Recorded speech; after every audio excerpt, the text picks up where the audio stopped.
everyone. This is Dominic Copeland, and this is the Ish that needs to be said. Welcome back. We're going to talk about some... we are going to talk about, my friend, some real ish today. So, hit the like button, subscribe, and let's get rocking and rolling. It's time for us to launch ourselves into a new stratosphere of understanding, meaning, and purpose. Let's get enlightened. And we don't even have to take any drugs to do it. So let's go, my friends. Let's go, let's go, let's go. Woo! I'm feeling good today. Let's do it. Okay. I might make a lot of people upset and angry with this, what I'm going to say, but that's okay.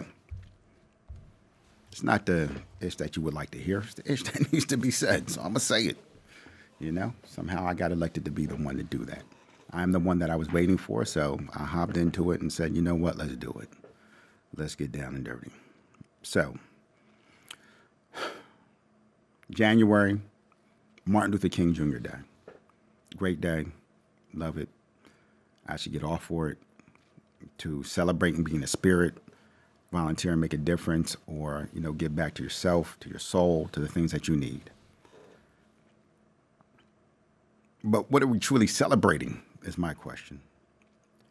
So I see a lot of things, a lot of organizations celebrating Dr. King, which is great.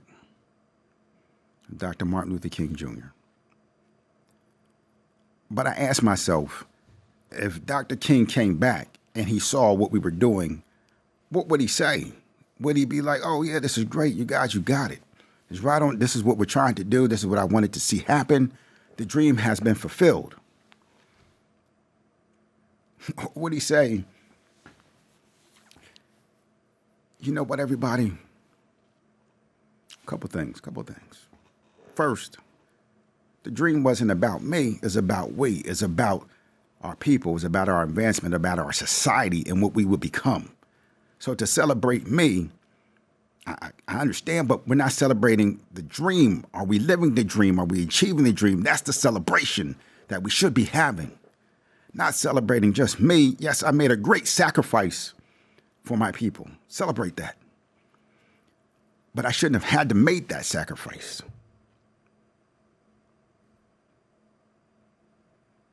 So let's not pass over that part of it. Let's not pass over what happened and how it ended. Let's not just make this all rose bushes and fairy tales. Let's tell it the way it is. Let's celebrate true unity and what we have accomplished. Let's look back and say, these are the measures that we have used to grow us, to create true change, to create true equity. And equity, my friends, is an ownership, not just an inclusion. Because Dr. King himself, before he passed away, he said, by fighting for inclusion with civil rights, he felt like he had led his people into a burning building. Because when someone includes you, they can decide to what degree they will include you. They have the power. I was talking about another podcast, the 90-10 rule. Life is 10% what happens to you and 90% what you do about it. But when you look at inclusion, and they can bring you in to their organizations, not your organization. You have no control or say. You do not have a true seat at the table. You're just glad to be there. So you have 10% of the power. And 90% of it's going to be about what happens to you. What they tell you to do, what they direct you into. They're not looking for true change, true inclusion. They're just looking to make it look like that. That they brought in someone that can help us to accomplish what we say we want to see change look like. Not what you say change should look like. Not what the people who are being adversely impacted say change would look like. How does that make sense? The math is not math in here. I'm just not 1 + 1 is not equaling 2. It's equaling 75. I don't know. It's not making sense.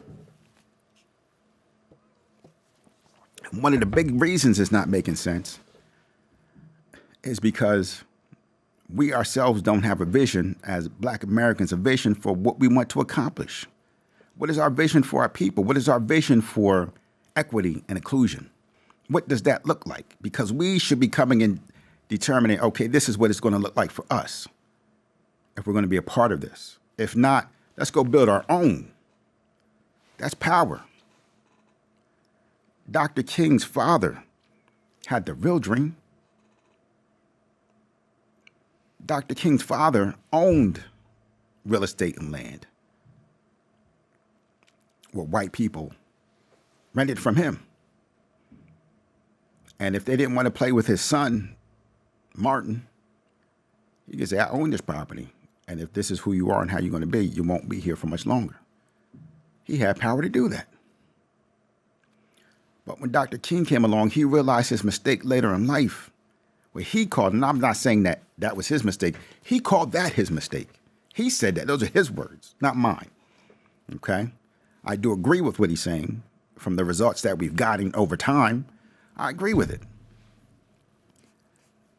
And he said, and again, a lot of this information, you go, I don't know if you know of Byron Allen, right? But he was very well known in the entertainment world, now in the business world. And he spoke directly with Coretta Scott King about her husband, and she was relating to him some of the things that he was saying that I'll mention later. But the other stuff that I'm talking about now is stuff that he's written and he spoke about in speeches. So you can go back and easily access and see if I'm full of nonsense or not. And I'm not, because I'm saying the ish that needs to be said that no one wants to say. They just want to celebrate what they think that he was about, what they think the dream was about. But his dream was about more. And he realized, I'm not fighting for inclusion here, because we have inclusion, but you know what? Now we have to ride their buses, and they get to say if they want us to ride their buses or not, or how much they're going to charge us for riding those buses, if we can eat at their places. But even worse, we can go eat at their places, but that money doesn't go back to us because we can't work there. That money doesn't go back to our communities because they're taking it somewhere else. So now our economic power base was ripped away. And like they say there's a saying, white ice is better. I'll say that again, white ice is better. Meaning even black people with the opportunity to go to a black store to buy ice, a black-owned store to buy ice, or white-owned store, they think the white ice is better. They'll go buy the white ice. Completely eroding and take away equity, ownership. And once you take away that, you do not have the ability to now impact or influence the politicians, do not have the opportunity to impact or influence the laws that are being written. And at that point, instead of 90%, you have now 10% power and become 90% of a victim. Because now it's about all the things that happen to you. Now it's about if they want to give you reparations. Now it's about if they want to allow you to be included. Now it's about the laws that they put in place to keep you from having a vote and a voice. And you can't do anything about it because you have no economic power base to do something about it, to make them even care. And outside of your vote, what is the other value that you bring to the table? So that's how the dream quickly becomes the nightmare. And Dr. King, before he passed away, he realized that and he wanted to change that and do something different. And now two things are going to connect, come together, lock together. Two things. Dr. King and then the Black Panthers movement. I'm going to tell you how those two relate, how they relate. And what happens is, so Coretta Scott told Byron Allen, she said, my Martin wasn't killed because he fought for inclusion, because he fought for civil rights. He was killed when he fought for economic equality. See, before Dr. King passed, he was organizing the Million Poor Persons March, where he was bringing together people from all sectors of society, white and black, who were impoverished, who were facing unjust circumstances and situations, bringing them together to fight and mobilize towards economic empowerment, for economic equality. And that's when the powers that be said, well, this is a problem. This guy's dangerous. We got to do something. He's the most dangerous man in America, as he was once called, and we got to do something about it. Because they know the greatest tipping point is when you start to look at the economics of the situation. Black Panthers did the same thing. They organized free lunch, and they started reaching out across to even white folks, white people, white Americans, and saying instead of all of us fighting together, we should be together because we're in the same circumstances. When I grew up, there was poor white people as well. But they were made to think that they were different, that they were better than. And if they got money, they could be in a different situation because of the color of their skin. No matter where I go, my skin color is still the same, right? I might be in different circumstances, but it's still forces that will be against you because of that, because of the color of your skin, which doesn't make sense, but it's the way it is for now. So, looking at it, Dr. King, Black Panthers, the true dream was having equity, ownership, empowerment. That was empowerment. When you had Black Wall Street, Tulsa, Oklahoma, why did they burn it down to the ground? They didn't burn it down to the ground because they fought for equality. They had economic equality. And maybe some people would say superiority economically. And other people were jealous about that because they didn't have, or felt like those people didn't have the right to have. So they wanted to go take it from them. And they took it from them often the same way they always do, with violence. Bombing, killing.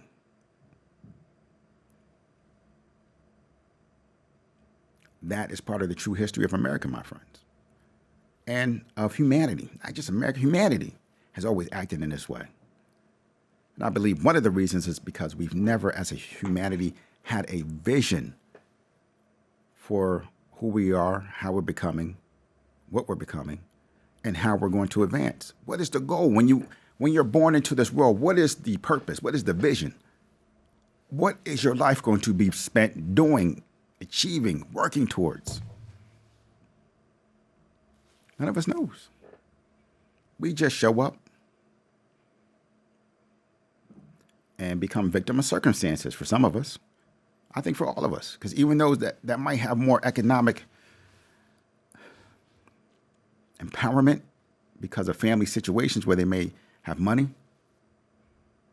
you still become a victim of those circumstances where you can't see anything outside of that, where you become conditioned that this is the way the world is, this is how you treat other people, especially if they look different from you, and you have to be this certain type of person.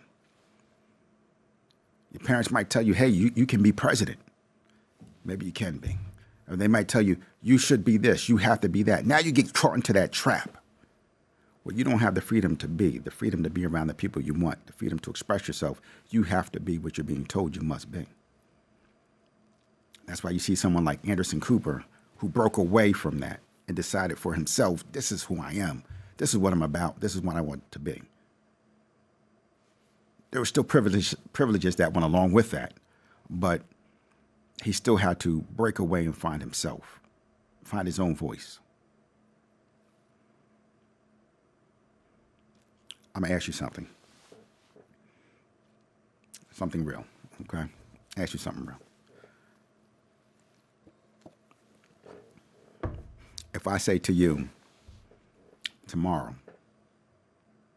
you have all the freedoms that you want. You're free as can be. What would you do? First, some of you start naming, I do this, I go do that, But first, there's something that you're missing completely, that we've all missed completely. What the hell is freedom? What does freedom mean? Freedom to do what? Freedom for what? What is freedom? Do you know? Do you have a definition? Do we as a society have a definition? A lot of people talk about economic freedom, but is that true freedom? What is freedom? You're working towards something and you don't even know what it is. Someone else has an idea of what freedom means to them, or what economic empowerment means to them. And often you get trapped in their vision instead of being able to live your own. Socially, right now, I said that one day everybody's going to know what it feels like, at least to some degree, because you never truly know or understand. Just like I can never truly know or understand what it's like to be a woman. I'm not a woman, I'm a man, right?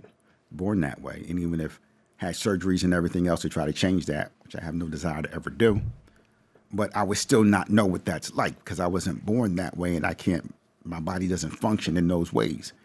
So my mind doesn't function in those ways, and everything that's flowing through me is completely different. All the chemicals and everything else. So my thought process still wouldn't be the same. So along those lines, I say, the caveat that one day everyone will know what it's like to be black in America. In one way. Economic disempowerment. Having your rights and capabilities taken from you. And you say, Dom, that's crazy, man. I'm not going to let that happen. It's already happened. It's already happened. You just failed to see it or realize it. Look at the situation you're in with work. I might have told you this before, but I was working in international sales, right? 1 month, over the months, but there's 1 month in particular, got a nice check, right? Beautiful check, happy about it. Before I saw $1 of that check, government had taken 40%. 40%. That's not a tax. That's a partnership. The government did not do anything to warrant 40% of my check.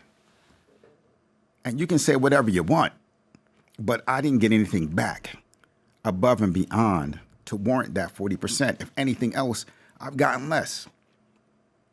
Over time, what I pay for medical insurance has skyrocketed and going up. What I pay to go to the doctor skyrocketed going up. What I pay for college tuition skyrocketed and going up. Everything has skyrocketed and going up except my pay.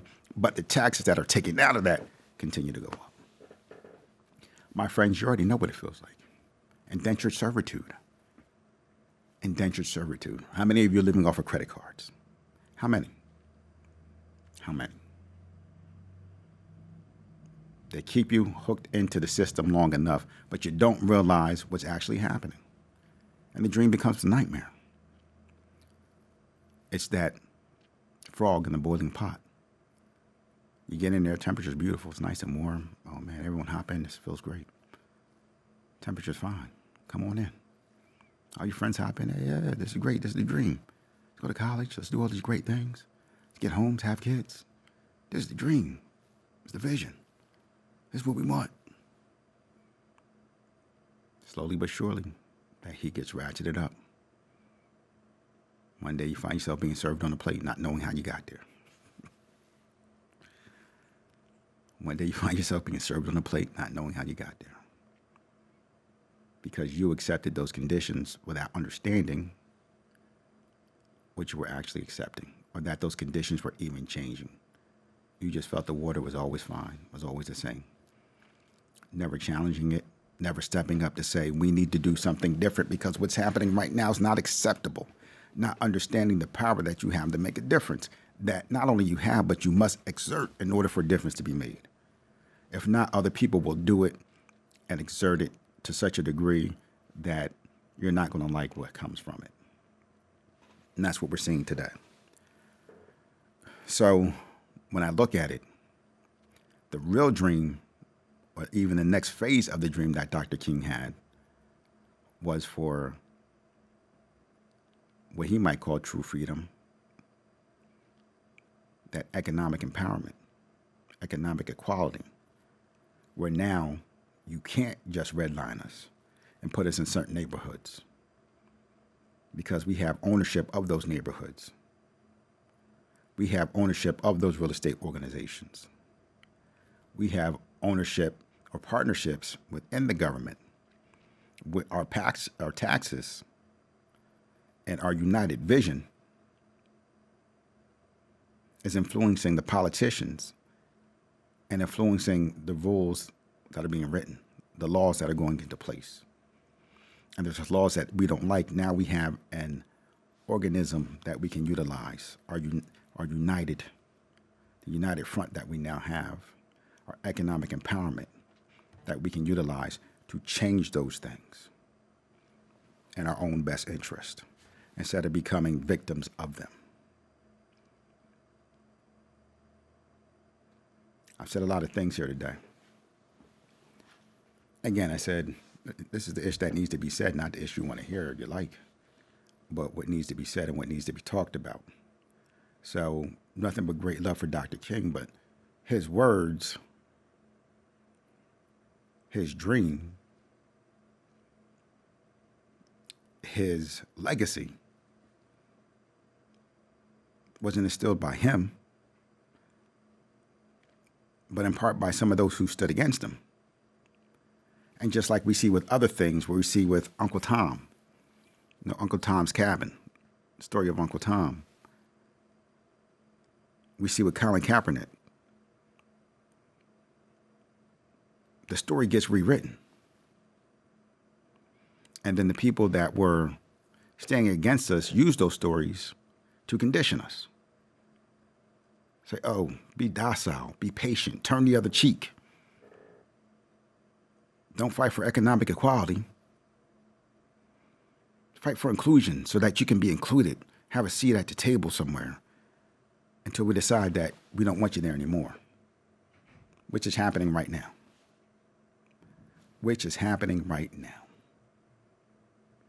Everything, the strides that were being made from George Floyd, where I saw, different superintendents coming into school that were black, different heads of schools that were black, Harvard with a black president, a black head of the school, all that being taken away in race. Thanos snap. All gone. People told me, white people told me and asked me, don't you think this is different this time? I said, no, it's not different, because every time this happens, you keep saying, isn't this different? They said that during this March for the Civil Rights Movement. They said that before we got to that with Emmett Till, isn't this different? They said it before that, Civil War, isn't this different? But it always goes back to the mean. America always goes back to the mean. Make these strides and advances, and then people, out of anger, out of frustration, out of hatred, drive all that back. You see now different judges that are more conservative that have been put into place through the game plan. We see voter rights being restricted so that people of color have a harder time voting or can't vote at all. We're seeing different strides that have been made being taken away when it comes to people of color. And now people of color doesn't necessarily have to pertain to black Americans getting different roles. Like Joe Biden, when he first got into office, he put in a law for Asian Americans. Asian American hate bill. So from George Floyd and everything that was happening during the pandemic, we go to Asian American hate bill.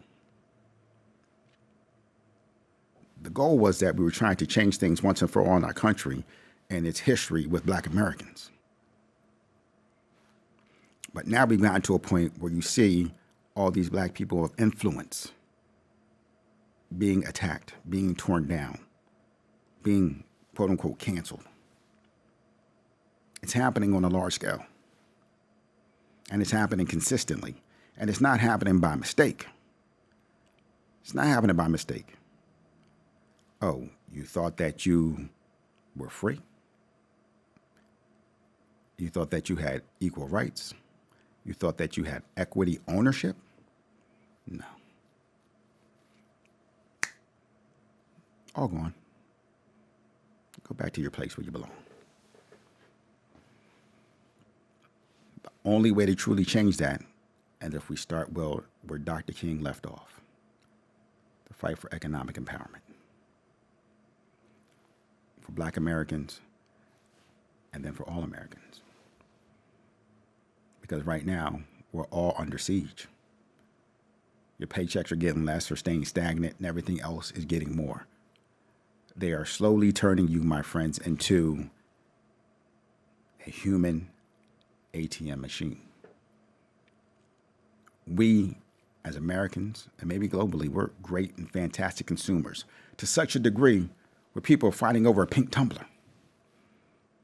A pink tumbler, a pink Stanley tumbler. A pink Stanley tumbler. That's what people are fighting over. That's how great of consumers that we've been conditioned to be. Kids are actually stealing them from other kids at schools. It's a dang tumbler. You got to be kidding me. This is what it is. This is the American spirit. This is what freedom represents to us. The freedom to buy beyond our means, things that we don't even need. But we've been conditioned to feel like we must have as a status symbol. And that we're important if we have those things. My friends, don't fight for importance. Don't fight for importance. Fight for contribution in meaningful ways, that you can contribute in meaningful ways and make a difference. That's where the fight is. Not for you to be significant. Because in the fight to be significant, you'll do things that will make you ashamed of yourself. I say that again. In the fight for significance, you'll do things that'll make you feel ashamed of yourself. But you'll be able to justify it because you got the money or whatever else that makes you significant. You got the lights, cameras, actions. Cat Williams was talking about it himself. A comedian. I don't know if you've seen it, but go back and watch it. People do a lot of crazy things to feel significant.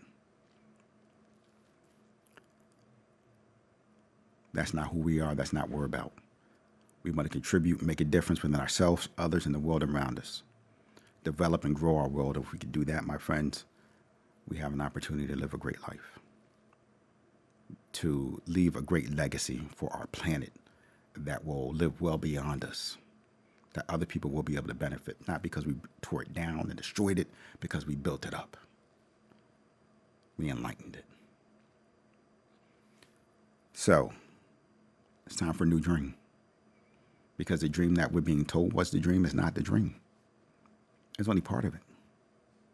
It's only part of it. Dr. Martin Luther King himself said, I made a mistake when I went down this avenue. This is the avenue that we should be going down. And before he could do it, they ended his life because that's not the avenue they want us to go down. Never has been, never will be. And anyone who started to go down that,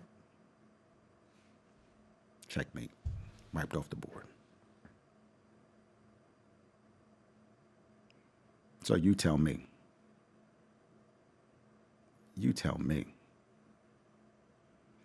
what the true fear is. Because inclusion equals control. Economic empowerment equals freedom. Equity, ownership equals freedom. And understanding of those things, your education, your knowledge base equals freedom when you combine all those factors together. My friends, my name is Dominic Copeland, and this has been the Ish That Needs to Be Said. We are on a journey together, a journey towards enlightenment, a journey towards the future of humanity and what we can accomplish together. And the only way that we can accomplish that is to come together, because the forces that want to tear us apart are working overtime right now. But I promise you, if we come together, if we band together, if we stand together, they cannot win.